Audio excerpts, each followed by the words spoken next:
后来叫我第1名。要来讲，这个极端的气候造成着强降雨做大水，所以宜兰县学前国小有2个学生创造防水的插座。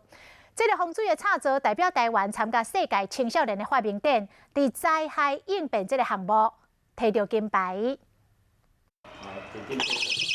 正水用着插座，这插头就弹出来，而且发出坚固声音。水位多高，甚至高过这个防水盖，里面都不会进水。